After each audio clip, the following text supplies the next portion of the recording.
Então eu finalmente li Maus, do Art Spiegelman. Essa graphic novel, sem dúvida, foi uma das minhas melhores leituras do ano. A história me impactou muito, ela é muito pesada e muito maravilhosamente narrada em quadrinhos. E a gente pensa assim erroneamente que por ser quadrinho vai ser uma leitura mais leve, só que não. É uma história bem densa, muito complexa. Eu realmente demorei muito tempo para ler porque eu precisava ir absorvendo e eu queria prestar atenção em cada detalhe do traço, do que estava sendo contado, e no fim das contas eu acho que essa é uma história que realmente só podia ser contada em quadrinhos, porque o autor ele vai criar umas metáforas com animais que ajudam muito a gente a entrar na história e a entender a complexidade daquilo que está sendo narrado. Então eu vou ler o trechinho, o blurb do The Times que tem na orelha, que eu acho que já dá um bom panorama do que se trata essa graphic novel. Vai falar: Spiegelman retrata os nazistas como gatos, os judeus como ratos, os poloneses como porcos e os americanos como cães. Todos são terrivelmente humanos. Então tá, mas do que se trata Maus? Maus, história de um sobrevivente, é o relato de um sobrevivente do Holocausto, no caso o pai do Art Spiegelman, o Vladek. Sim, esse é um quadrinho baseado em uma história real e é, obviamente, extremamente pessoal e biográfico, uma vez que o Art vai contar essas memórias do pai dele. Ele vai conversar com o pai e a partir dessas conversas ele vai recriar essa história utilizando essas metáforas com animais. E é uma história que realmente perpassa todos os momentos assim mais importantes da vida desse sobrevivente. Então vai começar lá no início, antes da guerra, quando ele conhece a esposa, a mãe do Art, que também vai para Auschwitz e também sobrevive. Porém, como é muito comum, isso não é spoiler, porque acontece logo no início, ela também vai se suicidar alguns anos depois. Então realmente da família do Art só vai sobrar esse pai. Vai contar, né, como que ele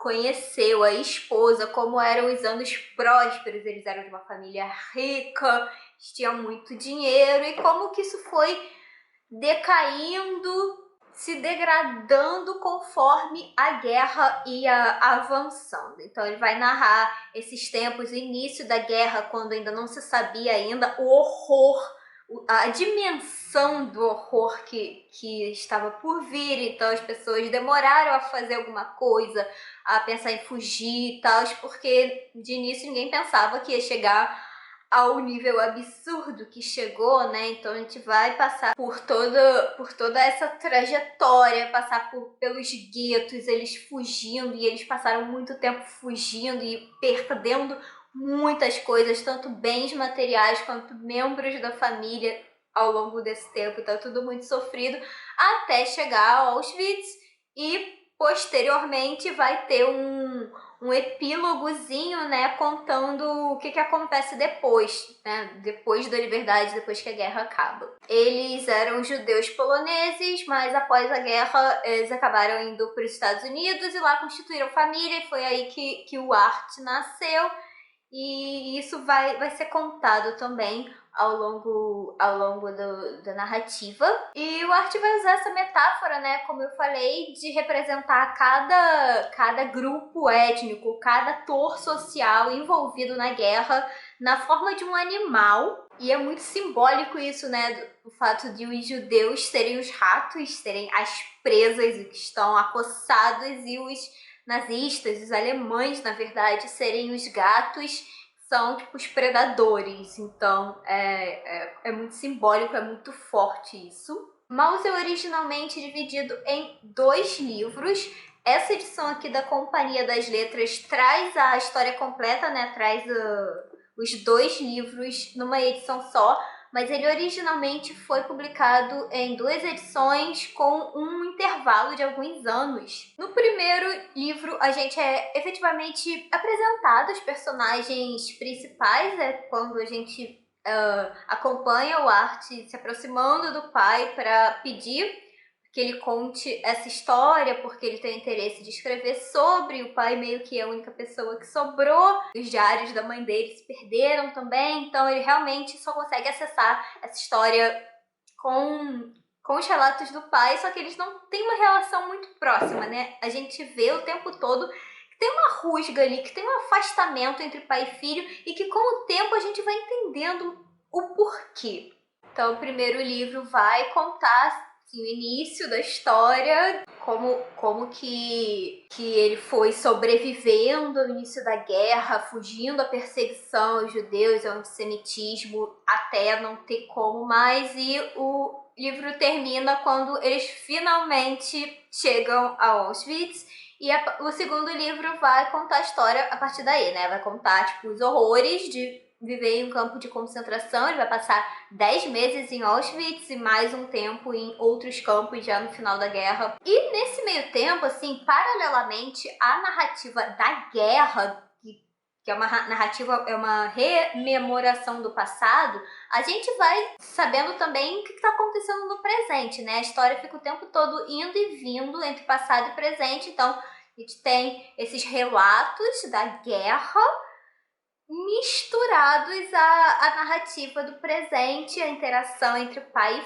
filho, que não é nada fácil. E é isso, né? A narrativa do Holocausto, ela é sempre entrecortada por esses momentos que se passam no presente, os episódios da vida cotidiana dessas 2 personagens. E aí vão aparecendo outros personagens secundários também que ajudam a compor esse cenário. Então a gente vai ter a segunda esposa do Vladek, que também ele não se dá nada bem, ele acha que ela é super interesseira, ela também é sobrevivente do Holocausto, e parece que ela tá mais com ele por pena de deixá-lo sozinho do que por qualquer outro motivo. A gente tem a esposa do Art, que ela é francesa, não judia, só que ela acaba meio que sendo obrigada a se converter ao judaísmo, porque senão o velho não ia aceitar o casamento deles. Então, toda essa teia de relações bem complexas. E o autor faz um uso muito sensacional da metalinguagem, né? Então, a gente tem vários momentos em que ele realmente se coloca na história como um personagem. Aparecem lá os dilemas de um quadrinista que está tentando recontar a história do Holocausto a partir do ponto de vista de um sobrevivente que é o pai dele, e que em muitos momentos a gente vê que nem sempre esse ponto de vista é totalmente confiável. Às vezes ele pergunta coisas, eu li que não sei o que, e o pai, não, isso não me lembra disso não. Então assim, a gente fica sempre se perguntando quanto dá pra gente confiar nesses relatos que vem da memória, porque afinal a memória, ela atrai a gente, então dá pra confiar nas memórias 100%? Talvez não. Então ele se coloca muito. Tem uma parte no segundo livro em que o primeiro já foi publicado, já foi um sucesso, e ele sente toda a pressão, porque ele precisa continuar essa história e ele não se sente capaz de contar. Parece que é um evento grandioso demais para que ele consiga contar essa história. Então ele realmente se coloca sem medo na narrativa, e isso é muito sensacional. E o livro também é cheio de metáforas e analogias muito boas. Ele traz um monte de críticas, ele traz um monte de reflexões. Tem um diálogo do Art com o analista dele, que também é judeu sobrevivente do Holocausto, que eu achei uma das melhores passagens, sem dúvida, e me fez pensar muito. Tem um momento que eles conversam sobre a problemática da gente usar metáforas de guerra para falar de morte. Então, se você considera vencedores os sobreviventes, isso implica necessariamente que quem morreu, que quem sucumbiu, são os derrotados, e isso é uma coisa muito cruel que a gente faz não intencionalmente, mas que acaba culpabilizando, estigmatizando a vítima, como se quem sobreviveu a esse tipo de trauma, e não só a traumas como o Holocausto, eu diria, mas a doenças muito terríveis, a tragédias muito grandes, a gente coloca num lugar de vitorioso, de algo a se admirar, enquanto que quem não conseguiu, né, sobreviver, quem acaba perecendo no meio do caminho, a gente coloca num lugar de perdedor, de fracassado, de que talvez, quem sabe, tenha merecido o fim que teve. É uma coisa muito cruel. E eu me lembrei da Susan Sontag quando eu estava lendo isso, porque ela tem esse ensaio A Doença como Metáfora, em que ela vai falar exatamente disso, da problemática da gente usar metáforas de guerra. Fulano sobreviveu ao câncer, fulano sobreviveu à Covid, então fulano perdeu a luta, sabe? Tipo, essas metáforas de guerra são muito prejudiciais quando a gente fala de doença, quando a gente fala de morte, quando a gente fala de holocausto. Então, assim, dá o que pensar, a linguagem importa, não é um mero detalhe. E tem uma outra passagem que explodiu a minha cabeça, que é o momento que ele também está conversando com o analista e ele está falando sobre: será que é necessário? Será que o trabalho dele é necessário? Será que essa história precisa ser contada e deveria ser contada? Porque ele faz a reflexão de que a gente está o tempo todo falando no Holocausto, a gente está o tempo todo reiterando os horrores, os absurdos da Segunda Guerra, e ainda assim a gente tem, sei lá, neonazista, a gente tem apoiadores do nazismo e, enfim, de outras formas de opressão. Então adianta falar sobre tudo isso. E aí ele vai fazer uma citação incrível do Beckett. Ele vai falar que toda palavra é como uma mácula desnecessária no silêncio e no nada. E aí ele chega à conclusão de que talvez não faça sentido falar sobre o Holocausto, não faça sentido contar a história que ele se propôs a contar. Mas, em seguida, ele aponta a contradição nessa fala do Beckett, porque o Beckett afirma isso, que a palavra é uma mácula, que a palavra é desnecessária, mas ele falou isso, ele usou a palavra para expressar isso. Então, no fim, o que eu tirei dessa passagem, dessa discussão, é que sim, as palavras importam, sim, a gente tem que continuar falando, mesmo que isso não vá mudar o mundo, mesmo que você falar do Holocausto talvez não vá fazer os simpatizantes do nazismo deixarem de simpatizar com o nazismo, mas talvez vá mudar a cabeça de alguém, vai influenciar alguma pessoa, vai ter um caráter informativo, educativo. Então, assim, temos que falar sobre esses assuntos, sim. Eu acho que o que ficou desse diálogo pra mim foi isso. E uma coisa que eu amo nesse livro é que ele é zero maniqueísta, assim, é óbvio e evidente que ele vai colocar os nazistas como os vilões, porque não poderia deixar de ser. Mas eu sinto que ao retratar os judeus, ele não fica tentando santificá-los, beatificá-los, por assim dizer. É uma coisa que me incomoda um pouco nas narrativas de Segunda Guerra, de Holocausto, que às vezes os autores, eles tendem um pouco a santificar os judeus, a colocá-los como se fossem pessoas perfeitas, que nunca cometem nada errado, como se fossem todos bonzinhos, como se fosse assim uma entidade, os judeus, né? Um grupo homogêneo, em vez de, tipo, pessoas que, como qualquer outro grupo, vai ter indivíduos bons, vai ter indivíduos ruins, e as pessoas vão ter nuances, né? Ninguém vai ser 100% bonzinho o tempo todo, ninguém vai ser, tipo, escrotaço o tempo todo. As pessoas vão tendo esses lados bons e ruins, e isso é muito retratado nesse livro, sabe? Apesar de ser escrito por um judeu, falando a história de um judeu sobrevivente, em momento nenhum eu sinto essa santificação.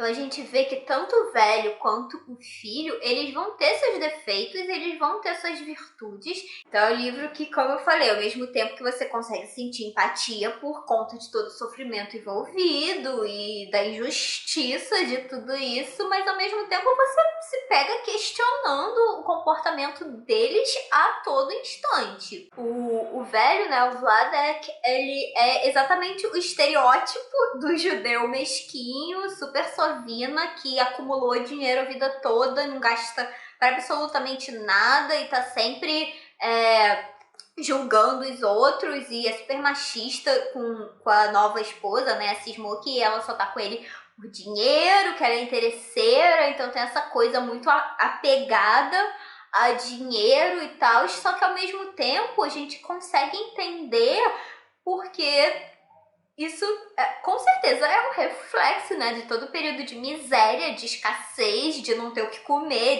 de uma hora para outra perder tudo, ter todos os seus bens confiscados, não sobrar absolutamente nada. Então, assim, isso provavelmente deixa marcas eternas na pessoa, né? A gente fica sempre, vou guardar porque vai que precisa. Então, a gente consegue entender essas nuances por trás do comportamento esquisito e questionável dele. E a mesma coisa acontece com o filho, né?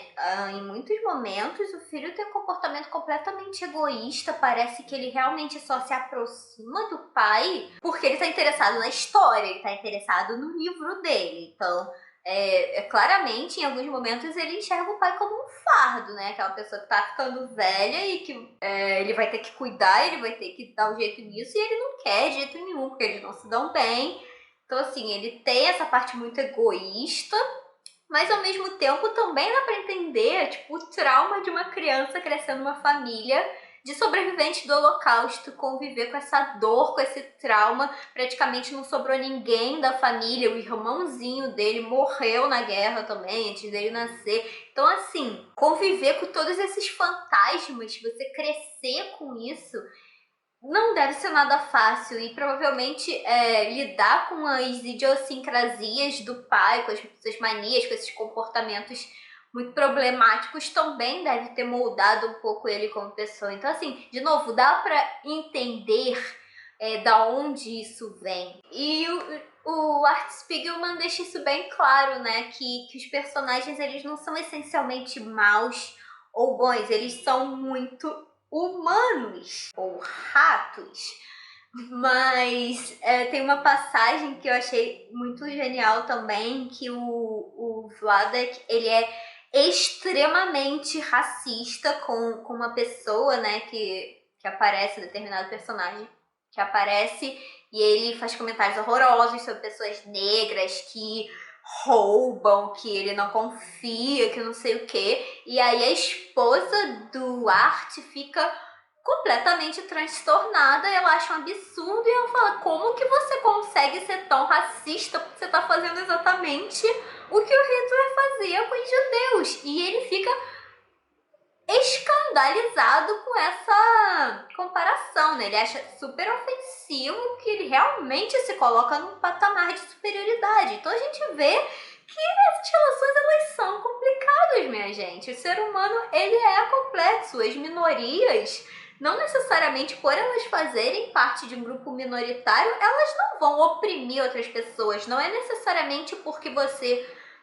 faz parte de uma minoria social que você não vai ter preconceitos, senão a gente não teria, sei lá, gay machista ou racista, mulher homofóbica, negro, misógino, sabe? Essas opressões, elas se cruzam e tem toda aquela coisa, né, de o sonho do oprimido é ser o opressor, isso fica bem claro. Então essas contradições ficam bem claras, né, que não é porque você parte de uma minoria oprimida que você não vai reproduzir essa opressão com outros grupos sociais em algum momento da sua vida. Enfim, esse foi um livro que me chocou muito e me fez pensar muito, refletir sobre muitas coisas. Eu fiquei com vontade de chorar em vários momentos durante a leitura, porque ele é literalmente muito gráfico, né? Então tem umas passagens que elas são muito chocantes e que eu acho que se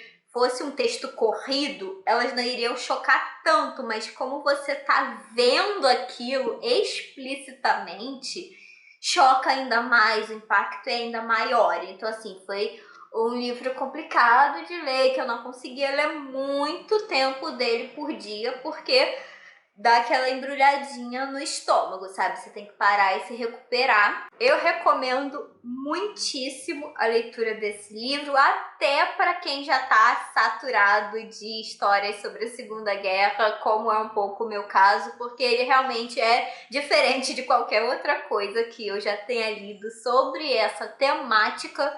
Tá recomendadíssimo, vale total o hype e todos os prêmios que ganhou. É aquele tipo de história que eu não vou te enganar. Dói, mas é muito necessária. E é isso, espero que você tenha gostado desse vídeo. Se você gostou, não se esquece de me dar aquele like, de se inscrever no canal caso ainda não tenha se inscrito, e vamos continuar a conversar nos comentários. Me conta se você já leu Maus, se você tem vontade de ler, e até mesmo se você tem algum outro quadrinho na mesma pegada para me indicar, porque eu vou adorar saber. É isso, muito obrigada pela companhia e a gente se vê no próximo vídeo.